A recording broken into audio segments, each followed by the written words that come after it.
Сәлеметсіздер ме, балалар? Сабақтың тақырыбы «Сен не жейсің?» Тема урока «Что ты будешь кушать?» Бірінші тапсырма: тыңда, оқы, үлгі бойынша айт. Первое задание: послушай, прочитай, поговори по образцу. Мен алмұрт жеймін. Я буду кушать грушу. Алма, яблоко, алмұрт, груша, өрік, абрикос, жүзім, виноград, шие, вишня. Жаңа сөздер, новые слова.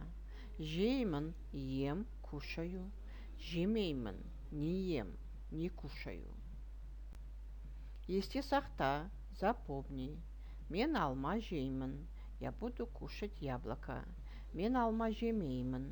Я не буду кушать яблоко. Екінші тапсырма: толықтырып айт.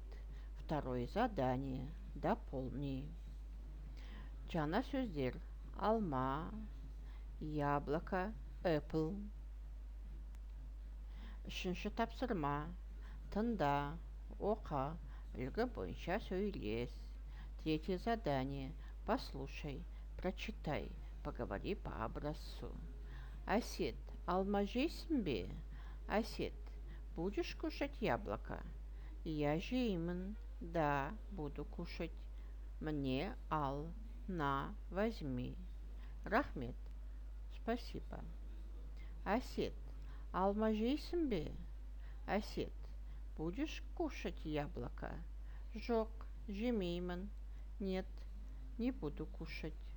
Рахмет. Спасибо. Төртінші тапсырма: ойлан, сұраққа жауап бер.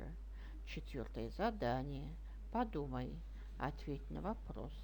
Сен не жейсің? Что ты будешь кушать?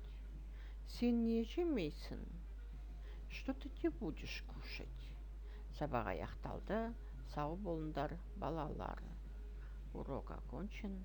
До свидания, дети.